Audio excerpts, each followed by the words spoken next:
I was just sitting here thinking during the commercial break, everything on my honeydew list this afternoon is inside. I need to be out there. You need to be out there because look at that.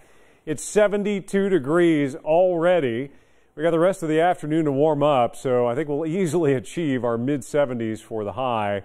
And yeah, mid to upper 70s in the cards next couple of afternoons. Incredible warmth. And right there is the driving force. That is not a wind gust. That is a 24-mile-per-hour sustained wind in Lexington. So you want to talk about a heat pump, right there it is.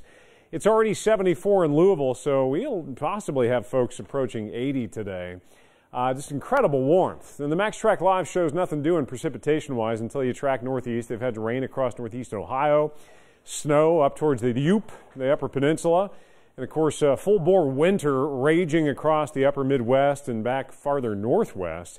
Look at the mishmash of watches, warnings, and advisories that are out. Winter storm warning in the fuchsia color. This is a winter storm watch. That is a blizzard warning. Parts of the Dakotas going down northeast of Denver, eastern Colorado, due to the heavy snow. They have a winter storm watch. I was just looking at some of the model data coming out of Michigan over the weekend. They are set for what could end up being an April ice storm up there. Just some wild stuff. And all of this is happening as we sit basking in the warmth thanks to this very broad ridge of high pressure that's just pumping that warmth in with that south to southwesterly wind. So, yeah, easily into the 70s next couple of days, but it's also very gusty. There is a limiting factor to how nice it's going to be, and this is it. Sustained wind at 30 miles per hour. In Frankfort, we have had wind gusts up to 40 miles per hour now, and it may go over 40 miles per hour. So watch out. If you're driving around today, it can blow you around on the roads, and this wind will continue to be an issue into this evening and even into tomorrow. So a wind advisory is up, that cluster of counties in and around Fayette, and we've got our red flag warning, essentially a fire weather warning, meaning if you light a fire today, it'll easily get out of control, so don't do it. This is the risk for severe storms tomorrow. I've got you out to day 2. It's out to the west, but what's interesting is we've been talking about the storm threat for the weekend. That translates east into Saturday, but look where it's mainly centered, down toward the Gulf Coast. Enhanced risk down there. I do think we'll see some storms.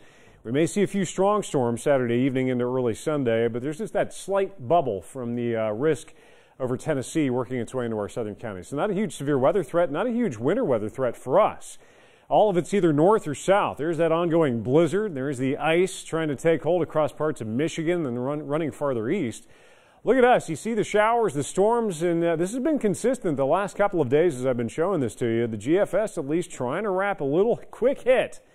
It'll be hard to get going, but Monday morning we'll be down in the 30s. We just may see a little wraparound moisture in the form of some wintry stuff into Monday. It's not going to have much of an impact if we see it at all, but just a point of interest to show you how extreme everything is. I mean, we're talking mid-70s today, mid to upper 70s tomorrow, wet, soggy, stormy weekend, and then, of course, the colder backlash. There you can see that wraparound moisture by the end of the weekend. The other issue, potentially heavy rain this weekend. We may see an inch or two of rain between when the rain starts Saturday and when it finally wraps up Monday morning.